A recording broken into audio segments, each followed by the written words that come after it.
내가 약한 그때 강함이라는 제목으로 말씀을 나누겠습니다. 일반적으로 사람들은 가진 것을 자랑합니다. 성공하고 높아진 것을 자랑합니다. 그런데 바울 사도는 여기 보니까 약한 것들을 자랑하고 기뻐한다고 말씀을 하고 있습니다. 5절에 보니 나를 위하여는 약한 것들 외에 자랑하지 아니하리라고 했습니다. 왜 그렇게 했습니까? 바울 사도는 내가 약한 그때 강함이라는 기독교 역설적인 진리를 깨달았기 때문입니다. 우리도 마찬가지입니다. 우리가 기독교 신앙의 진리가 무엇인지를 알게 되면 우리는 약한 것들 때문에 위축되지 않습니다. 오히려 약한 것들을 인하여 더 하나님 앞에 감사하고 그것을 자랑하게 됩니다. 예수님을 믿고 신앙생활하는 우리에게 약한 것의 유익은 무엇입니까? 이 시간 세 가지를 같이 살펴보고 은혜를 나누겠습니다. 첫 번째, 약한 것들은 나를 겸손하게 만듭니다. 한번 따라 하시기 바랍니다. 약한 것들은 나를 겸손하게 만든다. 신앙인에게 있어서 겸손은 참으로 중요합니다. 왜냐하면 하나님은 겸손한 자에게, 교만한 자를 대적하시고 겸손한 자에게 은혜를 베푸시기 때문입니다. 그러므로 우리가 신앙생활하면서 복을 구하는 분은 하나님입니다. 그 하나님께 은혜를 입고 복을 받기 위해서는 늘 겸손해야 됩니다. 기독교인의 최고의 덕목이 무엇입니까? 한 번은 제자가 어거스틴에게 이런 질문을 했습니다. 그 질문에 어거스틴은 겸손이라고 대답을 했습니다. 그 다음은 무엇입니까? 두 번째도 겸손이라고 했습니다. 세 번째는요? 세 번째도 겸손이라고 말씀을 했습니다. 이방인들조차도 예수님께 나아가서 은혜를 구했습니다. 그것은 예수님이 마음이 온유하고 겸손했기 때문입니다. 우리가 겸손하게 되면 사람들이 그에게 가까이 나아가게 됩니다. 하나님도 마찬가지입니다. 하나님도 겸손한 자에게 가까이 다가오십니다. 물이 위에서 아래로 흐르는 것처럼 하나님의 은혜는 겸손한 자에게 내려옵니다. 사람이 스스로 깨닫고 겸손하면 좋은데 우리 인간의 본성이 악합니다. 자꾸 자기를 자랑하려고 하고 자기가 높아지고자 하는 그런 본성이 있습니다. 그래서 조금만 잘 되고 조금만 가진 것이 있으면 사람은 교만해지기 쉽습니다. 자기를 자랑을 합니다. 그러다가 나중에는 모든 것을 다 잃고 맙니다. 하나님이 쓰시는 일꾼들은 하나님이 낮추십니다. 왜냐하면 겸손해야지 하나님께 버림받지 않기 때문입니다. 하나님이 계속 그 일꾼을 쓰시기 위해서 자꾸 하나님이 높이시기도 하지만 때로는 낮추시기도 합니다. 여기 있는 바울 사도를 하나님은 많이 낮추었습니다. 바울 사도가 가는 곳마다 기사와 표적이 일어났습니다. 기사와 표적이 일어났는데 환영받고 어떤 때는 막 신호로 떠받들려지기까지 했습니다. 루스드라에서는 날 때부터 완전 맹해로 고쳤기 때문에 거기 있는 이 제사장이 소를 가지고 막 화관을 가지고 와서 바울 사도에게 제사를 드리고 신처럼 높이려고 했습니다. 그리고 그는 다음날 바울 사도는 돌에 맞아 죽은 것처럼 되어서 성 밖에 버려지게 되었습니다. 가는 곳마다 복음을 전하는데 어떤 사람들은 찬사를 보내는데 다른 사람들은 바울 사도를 대적을 했습니다. 대적을 해서 감옥에 가두기도 했습니다. 무수한 매를 맞기도 하고 바울 사도는 위험을 당하기도 했습니다. 놀라운 하나님의 기사와 표적이 나타나는데도 하나님은 바울 사도에게 그런 것들을 당하도록 내버려 두셨습니다. 여기도 보니까 하나님은 바울 사도에게 육체의 가시를 주셨다고 했습니다. 왜 그렇게 했습니까? 교만하지 않도록 하기 위해서였습니다. 하나님은 부족한 사람에게 육체의 가시를 주지 않습니다. 모자라는 사람에게 육체의 가시를 주지 않습니다. 하나님은 가진 것이 많고 잘난 것이 많고 똑똑하고 재능이 있는 자에게 육체의 가시를 주십니다. 하나님은 우리에게 복을 주시고 은혜를 베푸시되 복과 은혜만 주시는 것이 아닙니다. 육체의 가시도 함께 주십니다. 그래서 교만하여 버림받지 않도록 하기 위해서입니다. 여기 육체의 가시를 사탄의 사자라고 했습니다. 사탄이 나에게 좋은 일을 합니까? 나를 괴롭게 합니다. 마음을 괴롭게 만들고 아주 육체도 고통스럽게 만들고 삶도 어렵게 만듭니다. 어떤 자에게는 질병이 육체의 가시가 되기도 하고 자녀가 육체의 가시가 되기도 하고 물질의 문제, 사업이 육체의 가시가 되기도 하고 인간관계가 육체의 가시가 되기도 합니다. 하나님이 이런 것들을 통하여 우리에게 가시를 주고 우리를 찌릅니다. 왜냐하면 그것들을 통하여 우리가 겸손하게 되기 때문입니다. 하나님은 우리에게 복을 주시기 위하여 교만해지지 않도록 만드십니다. 신앙인이 되는 삶은 자기 부인을 배우는 삶입니다. 예수님이 말씀을 하셨습니다. 누구든지 나를 따르고자 하는 자는 먼저 자기를 부인하고 자기 십자가를 지고 나를 따르라고 말씀을 하셨습니다. 가진 것이 많은 자는 자기 부인을 하기가 참 어렵습니다. 그런데 약한 것이 많고 가진 것이 없고 약점이 많은 자들은 자기 부인을 하기가 쉽습니다. 바리새인과 서기관들은 가진 것이 많았습니다. 자기 부인을 하기가 어렵습니다. 모든 것을 버리고 예수님을 따를 수가 없었습니다. 그러나 예수님을 따른 자들을 보십시오. 다 자기 부인을 하기가 쉬운 자들이었습니다. 세리마태는 사람들에게 세리 일로 손가락질을 받는 자였습니다. 예수님이 따르라고 하니까 즉시로 자기를 버리고 예수님을 따랐습니다. 어부들은 예수님이 많은 제자들은 어부들이었습니다. 어부들은 가진 것이 많은 자들이 아니었습니다. 예수님이 따르라고 하니까 그들이 가진 것 모든 것 버려두고 예수님을 따라 나셨습니다. 한 번은 돈이 많은 청년이 예수님의 제자가 되겠다고 했습니다. 예수님이 네 가진 것을 나누어주고 나를 따르라. 그러면 하늘에서 상급이 있을 것이라고 했습니다.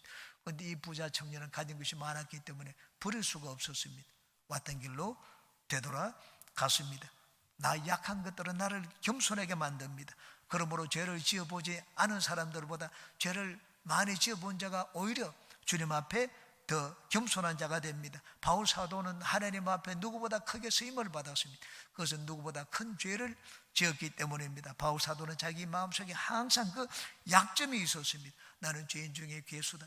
나는 저 가장 작은 성도보다 더 못한 자다. 바울 사도가 고백을 했습니다. 성도 중에 가장 작은 자보다 나는 더 못난 자다. 그렇게 고백을 했습니다. 과거에 행했던 큰 약점이 바울 사도로 평생 겸손하게 만들었습니다. 그래서 평생 하나님께 쓰임받는 종이 되었습니다. 겸손한 사람은 자신의 약함과 부족함을 먼저 생각합니다. 그런데 교만한 사람은 자기 잘난 것을 먼저 생각합니다. 우리는 항상 내가 어디에서 구원받았는지를 잊지 말아야 됩니다. 죄악 구덩이에서 구원을 받았지 않습니까? 내 신분과 내 근본이 무엇인지를 우리는 잊지 말아야 됩니다. 나는 먼지와 티끌에서 난 존재입니다. 그러므로 여러분은 늘 하나님 앞에 고백하기를 나는 아무것도 아닙니다. 나를 그저 구원해 주셔서 사용해 주시니 감사하고 또 감사할 뿐입니다. 이렇게 고백하는 겸손한 인격자들이 되시기를 주님의 이름으로 축원합니다. 두 번째, 약한 것들은 나를 영의 사람으로 만듭니다. 한번 따라 하시기 바랍니다. 약한 것들은 나를 영의 사람으로 만든다. 바울 사도는 육체의 가시 때문에 하나님께 매달렸습니다. 간절히 기도했습니다. 8절입니다. 이것이 내게서 떠나가게 하기 위하여 내가 3번 주께 간구하였더니, 바울 사도는 한 번이 아닙니다. 2번도 아니고 3번 하나님 앞에 간절히 주께 매달렸습니다. 하나님께 더 가까이 나아가는 영의 사람이 되었습니다. 우리 인생의 육체의 가시와 있을 때와 육체의 가시가 없을 때를 한번 비교해 보십시오. 육체의 가시는 괴로운 것입니다. 그런데 그것으로 말미암아 우리는 더 하나님께 나아가서 하나님께 매달리고 하나님을 붙들지 않았습니까? 평소에 새벽 예배로 나오지 않다가 인생의 어려움을 만나고 환난을 만나면 매일 하나님을 찾는 영의 사람이 됩니다. 기도가 무엇입니까? 기도는 우리를 영의 사람으로 만드는 도구입니다. 하나님은 우리가 땅의 사람이 되지 말고 영의 사람이 되기를 원하십니다. 거듭나지 않으면 하늘나라 들어가지 못한다고 했습니다. 육으로 난 것은 육이고 영으로 난 것은 영이라고 했습니다. 사람이 떡으로만 살 것이 아니고 하나님의 입에서 나오는 모든 말씀으로 살 것이라고 하셨습니다. 우리가 예수님을 믿는 것은 이 땅에서 잘난 사람이 되기 위해서가 아닙니다. 영의 사람이 되기 위해서 우리는 예수님을 믿습니다. 우리를 영의 사람으로 만드는 것이 무엇입니까? 하나님의 말씀과 기도입니다. 우리가 날마다 주님 앞에 무릎을 꿇게 되면 우리 육이 죽고 영이 살아나게 됩니다. 성령의 음성을 듣게 됩니다. 하나님의 뜻을 분별하게 됩니다. 이 바울 사도는 3번 주께 기도했습니다. 바로 그 다음 절은 이렇게 말씀을 합니다. 9절입니다. 나에게 이르시기를 내 은혜가 네게 족하도다. 이는 내 능력이 약한 데서 온전하여 짐이라 하신지라. 그러므로 도리어 크게 기뻐함으로 나 여러 약한 것들에 대하여 자랑하리니 이는 그리스도의 능력이 내게 머물게 하려 함이라. 나에게 이르시기를 3번 기도했더니 주님의 음성을 듣게 되었습니다. 하나님의 능력은 약한 데서 온전하여진다. 이 기독교의 역설적인 진리를 깨닫게 되었습니다. 바울 사도는 기도하고 또 기도하고 또 기도했습니다. 그 결과 귀중한 영적인 비밀을 깨닫게 되었습니다. 우리를 향한 하나님의 뜻은 우리가 세상에서 배불리 먹고 잘 사는 육의 사람이 되는 것이 아닙니다. 하나님의 말씀의 비밀을 깨닫고 성령으로 충만하여 성령과 함께 교제하며 사는 사람이 되는 것입니다. 여러분, 예수님을 믿고 거듭난다는 말의 의미가 무엇입니까? 위로부터 난 사람, 영의 사람이 되는 것입니다. 육으로 난 것은 육이고 영으로 난 것은 영이라고 하셨습니다. 말씀의 의미를 깨닫는 사람, 성령의 인도를 받고 성령과 함께 사는 자가 바로 영의 사람입니다. 우리가 영의 사람이 되기 위해서는 늘 하나님을 찾아야 됩니다. 하나님 앞에 엎드려야 됩니다. 하늘의 것을 구해야 됩니다. 영의 사람이란 영적인 양식으로 사는 자를 말합니다. 하늘 양식으로 사는 자를 말합니다. 하나님은 광야에서 이스라엘을 먹이실 때 하늘의 양식으로 먹였습니다. 만나를 먹게 했습니다. 왜냐하면 영의 사람으로 만들기 위해서입니다. 그런데 그 광야에서 만나를 먹은 자도 다 죽었습니다. 진정한 영의 양식이 어디에 있습니까? 예수 그리스도입니다. 광야에서 너희 조상들이 만나를 먹고도 죽지 않았느냐? 그러나 나를 먹는 자는 영원히 살리라, 예수님이 말씀을 하셨습니다. 그러므로 예수 그리스도로 사는 사람이야말로 영의 사람입니다. 이 세상은 완전하지 않습니다. 내가 세상에 아무리 많은 것을 가져도 나는 완벽한 존재가 되는 것이 아닙니다. 하나님은 내가 부족함이 없도록 모든 것을 채워주시기보다는 때로는 모자란 그대로 살도록 버려두시기도 합니다. 그래서 예수님을 알고 예수님을 찾도록 만드십니다. 땅의 것으로 만족하지 않고 예수님으로 사는 인생이 영의 사람입니다. 세상적으로 부족한 것들이 우리를 더 하나님께 무릎 꿇게 만들고 오직 예수로만 사는 영의 사람으로 만듭니다. 우리가 세상을 변화시키기 위해서는 영의 사람이 되어야 됩니다. 영의 사람이 되어야지 하나님은 그런 사람에게 나타나십니다. 바울사도가 육체의 가시로 인하여 3번이나 하나님께 간절히 매달렸습니다. 하나님 말씀을 하셨습니다. 내 능력이 약한 데서 온전하여짐이라.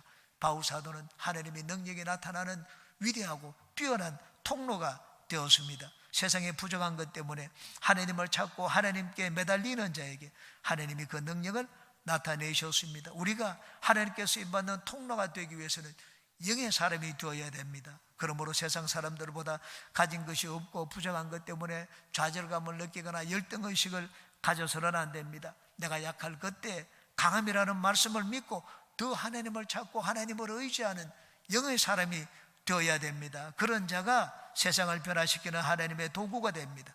워치만 니는 중국 선교 중에 몸에 병을 얻었습니다. 평소에도 몸이 약했는데 중국에 막 구석구석 다니지 않은 곳이 없이 선교를 했습니다. 하루는 그 질병 때문에 기도를 하고 하던 중 밤에 잠을 자다가 꿈을 꿨습니다. 꿈에 강을 건너가는데 강에 막 큰 바위가 있어가지고 그 강을 건널 수가 없었습니다. 장애물 때문에. 그때 하늘에서 음성이 들렸습니다.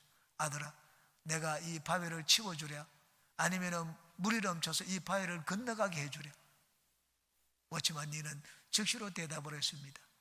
물이 넘쳐가지고 바위를 헤엄쳐서 건너갈 수 있게 해달라고 했습니다. 그리고 난 다음에는 꿈을 깼습니다. 꿈을 깨고 난 다음에 깨달았습니다. 아, 이 바위는 바로 내 몸속에 있는 질병이구나. 이 질병을 하나님이 고쳐줄 수도 있지만 이 질병을 이길 수 있는, 하나님이 물이 넘친 것처럼 어뢰가 넘치면 이 질병은 능히 이길 수 있구나. 그래서 이제부터는 질병을 개의하지 않았습니다. 더 하나님의 은혜로 중국 곳곳에 다니면서 복음을 전하고 지방교회를 세우게 되었습니다. 하나님의 쓰시는 사람은 결코 강한 사람이 아닙니다. 하나님의 쓰시는 사람은 세상에 큰 성공을 이룬 자도 아닙니다. 하나님의 쓰시는 자, 하나님의 능력을 나타내시는 통로로 삼으시는 자는 하나님께 무릎 꿇고 하나님께 엎드리고 매사에 하나님을 찾는 영의 사람입니다. 내가 약하기 때문에, 내가 부족하기 때문에 우리는 더 영의 사람이 될 수가 있습니다. 여러분, 세상적으로 부족한 여러분들은 더 하나님을 찾고 성령을 의지하고 말씀으로 살고 예수 그리스도로 사는 영의 사람이 되시기 바랍니다. 바울사도가 고백한 것처럼 내가 약할 그때 강함이 되라 하는 이 고백이 우리 모두의 고백이 되시기를 주님의 이름으로 축원합니다. 세 번째, 약한 것들은 나를 믿음의 사람으로 만듭니다. 한번 따라 하시기 바랍니다. 약한 것들은 나를 믿음의 사람으로 만든다. 우리는 약한 것들을 통하여 하나님의 은혜를 알고 은혜를 체험하게 됩니다. 내가 부족하고 모자라지 않았으면 우리는 하나님 앞에 나오지 않았을 것입니다. 하나님의 은혜도 구하지 않을 것입니다. 세상적으로 볼 때 저는 가진 것이 없고 실력이 모자랐습니다. 그래서 예수님을 열심히 믿었습니다. 예수님을 잘 믿으면 복을 받는다는 말을 듣고 매주마다 주택복권을 샀습니다. 한 주 동안 저는 밤에 잠을 잘 때 잠자리에 누우면 저희 아내와 함께 만리장성을 쌓았습니다. 여보, 우리 당첨되면 이 돈으로 무엇을 할까? 참 떡 줄 사람 생각도 안 나는데 김치국 물도 마셨던 기억이 납니다. 예수님을 믿으면 내 힘과 능력은 부족하지만 하나님이 반드시 나의 꿈과 소원을 이루어 주실 것이라는 것을 믿었습니다. 하나님은 어떤 자들에게 은혜를 베푸십니까? 약한 자입니다. 9절 보십시오. 나에게 이르시기를 내 은혜가 네게 족하도다. 이는 내 능력이 약한 데서 온전하여 짐이라. 약한 것의 유익이 무엇입니까? 하나님의 은혜를 입는 것입니다. 제가 사람들에게 자주 하는 말이 있습니다. 돈이 있는 사람은 돈으로 살고 돈이 없는 사람은 하나님의 은혜로 산다. 돈이 없는 사람은 부족한 사람입니다. 모자라는 사람입니다. 잘난 사람은 자기 잘난 것으로 살고 재능이 있는 사람은 자기 재능으로 살고 재능이 모자라는 사람은 하나님의 은혜로 삽니다. 저는 재정적으로 어려움을 많이 겪어보았습니다. 그런데 지나고 보니 돈이 없어서 굶어 죽은 적이 없었습니다. 하나님이 그때마다 은혜로 먹을 것을 주시고 삶의 문제를 해결하여 주셨습니다. 하나님은 어떤 자에게 은혜를 베푸십니까? 여기 있는 것처럼 약한 자입니다. 모자라는 자입니다. 한 번은 어떤 목사님이 조영기 목사님을 찾아왔습니다. 그래서 자기에게 병이 들도록 좀 기도해 달라고 했습니다. 목사님은 깜짝 놀랐습니다. 병 고쳐달라는 게 아니고 병이 들도록 기도해 달라고 했습니다. 이유를 물어보았습니다. 자기는 어릴 때부터 좋은 집안에서 태어났습니다. 물질적으로 어려움을 겪지 않았습니다. 또 집안이 예수님을 믿는 집안이기 때문에 나중에는 목사가 되었습니다. 목사가 되었는데 병든 자들을 위해서 기도하는데 간절한 마음이 없다고 했습니다. 병 고침의 은사도 자기에게는 없다고 했습니다. 그래서 저도 목사님처럼 좀 폐병이 들어가지고 죽지는 않을 만큼 폐병이 들어가지고 나와서 병 고침의 은사, 신유의 은사를 좀 받게 해달라고 말을 해오는 목사님이 있었습니다. 하나님의 은혜를 구하기 위하여 병들기를 원한다고 했습니다. 하나님의 은혜가 누구에게 나타납니까? 강한 자가 아닙니다. 모든 것에 부족함이 없는 자가 아닙니다. 하나님의 은혜는 부족한 자들에게 나타납니다. 한 번은 조영기 목사님이 우리 교육자들 앞에서 이런 말씀을 하셨습니다. 교육자들의 삶에 부족함이 없으면 좋을 것 같은데 그러면 하나님께 매달려 기도하지 않습니다. 먹을 것이 없고 아들 학비가 없으면 하나님께 부르짖어 기도합니다. 하나님이 채우시는 은혜를 체험하게 되면 이 은혜를 이제는 성도들에게 나누어 주게 됩니다. 그래서 성도들이 복을 받고 은혜를 얻습니다. 교육자들은 배부르기 위해서 이 길을 택한 것이 아니라 성도들에게 하나님의 은혜를 나눠주기 위한 자이기 때문에 하나님은 때로 교육자들을 그냥 모든 것이 부족함이 없도록 하지 않고 부족한 가운데 두시기도 합니다. 그렇게 말씀을 하시는 것을 들었습니다. 하나님은 우리가 하나님의 은혜를 알고 전하는 믿음의 사람이 되기를 원합니다. 은혜와 믿음은 동전의 앞뒤편과 같습니다. 은혜를 체험해야지 믿음의 사람이 됩니다. 직분을 받았다고 믿음의 사람이 되는 것이 아닙니다. 나는 교회 5년 10년 믿었다, 그렇게 해서 믿음의 사람이 되는 것이 아닙니다. 내가 나의 부족함을 채우는, 내 삶의 부족함을 채우는 하나님의 은혜를 체험해야지 믿음의 사람이 됩니다. 믿음의 사람이란 내 힘으로 사는 자가 아닙니다. 믿음의 사람이란 그리스도의 능력으로 사는 자입니다. 9절에 믿음의 사람이 어떤 사람인지를 우리에게 바울사도가 보여주고 있습니다. 9절, 나에게 이르시기를 내 은혜가 네게 족하도다. 이런 내 능력이 약한 데서 온전하여 짐이라 하신지라. 그러므로 도리어 크게 기뻐함으로 나 여러 약한 것들에 대하여 자랑하리니 이는 그리스도의 능력이 내게 머물게 하려 함이라. 믿음의 사람이 어떤 사람입니까? 믿음의 사람이란 부족한 가운데 하나님의 은혜를 체험한 사람입니다. 두 번째, 믿음의 사람이란 그리스도의 능력으로 사는 자입니다. 내가 가진 것으로 일을 하는 자가 아니라 그리스도의 능력으로 일을 하는 자가 믿음의 사람입니다. 바울 사도는 약한 것을 두려워하지 않았습니다. 오히려 약한 것을 기뻐했습니다. 왜냐하면 그리스도의 능력이 나에게 더 강력하게 나타나는 것을 믿고 체험을 했기 때문입니다. 믿음의 사람은 내 것을 가지고 일하는 자가 아닙니다. 믿음의 사람은 그리스도의 것을 가지고 일을 하는 자입니다. 내가 가진 것이 없다고 해서 위축되지 않고 능력이 모자란다고 해서 절망하지 않고 이 때문에 두려워하지 않고 하나님의 능력이 임하면 나는 모든 것이 가능하다. 하나님의 능력을 믿고 인생을 살고 주님을 섬기는 자가 믿음의 사람입니다. 예수님이 말씀을 하셨습니다. 할 수 있거든요. 무슨 말이냐? 믿는 자에게는 능히 하지 못할 일이 없느니라. 하나님이 나에게 함께 계시고 하나님의 능력이 임하시는데 능히 하지 못할 일이 있겠느냐고 했습니다. 그러므로 믿음의 사람이란 그리스도의 능력을 믿고 그리스도의 능력으로 일을 하는 자입니다. 다윗은 믿음의 사람이었습니다. 골리앗과 싸우러 나갈 때 이 새총 하나 가지고 나갔습니다. 그렇지만 다윗이 골리앗에게 얘기를 했습니다. 너는 칼과 창과 단총으로 나오지만 나는 만군의 야훼 하나님의 이름으로 나한테 나왔다. 하나님이 함께 하시니까 너는 오늘 나한테 죽었다. 내가 너희 칼로 너희 목을 베어버릴 것이다. 그렇게 얘기를 했습니다. 우리가 예수님을 믿는다면 다 다윗과 같은 믿음의 사람이 되어야 됩니다. 예수님이 말씀하신 그 말씀을 우리도 똑같이 고백할 수 있어야 됩니다. 할 수 있거든요. 무슨 말이냐? 예수님을 믿는 자에게 능히 하지 못할 일이 있겠느냐? 그렇게 고백하는 자가 믿음의 사람입니다. 믿음의 사람이란 은혜의 역사를 아는 자입니다. 우리 모자란과 부족함이 오히려 하나님의 은혜와 능력을 체험하는 길이 된다는 것을 아는 자가 믿음의 사람입니다. 그러므로 믿음의 사람은 약한 것을 두려워하지 않습니다. 오히려 약한 것들을 기뻐합니다. 하나님의 은혜의 역사를 아는 자들은 가진 것이 없다고 해서 절망하지 않습니다. 내가 한두 번 실패했다고 해서 포기하지 않습니다. 내 실력이 모자라고 재능이 부족하다고 해서 절망하지 않습니다. 환경이 나를 두렵고 한다고 해서 환경에 위축당하지 않습니다. 믿음의 사람은 나에게 속한 모든 것이 부족하고 나를 두렵게 할 때 그 환경을 이기는 힘을 주시는 하나님을 바라보고 의지하고 하나님의 손을 붙드는 사람입니다. 그러므로 믿음의 사람은 오히려 약한 것들을 자랑합니다. 믿음의 사람이란 그리스도의 비밀을 아는 자입니다. 믿음의 사람이란 단순히 막 담력이 있고 용기를 가진 자를 말하지 않습니다. 믿음의 사람이란 단순히 정신력이 뛰어난 자를 말하지 않습니다. 믿음의 사람이란 그리스도의 비밀을 아는 자입니다. 그리스도를 위하여 사는 자에게 그리스도께서 힘과 능력이 되어주신다는 것을 아는 자입니다. 10절을 보시기 바랍니다. 그러므로 내가 그리스도를 위하여 약한 것들과 능력과 궁핍과 박해와 공고를 기뻐하노니 이는 내가 약한 것 때 강함이라. 언제 약한 것 때 강하게 되었습니까? 그리스도를 위하여입니다. 믿음의 사람이란 단순히 그냥 허세를 부르는 자가 아닙니다.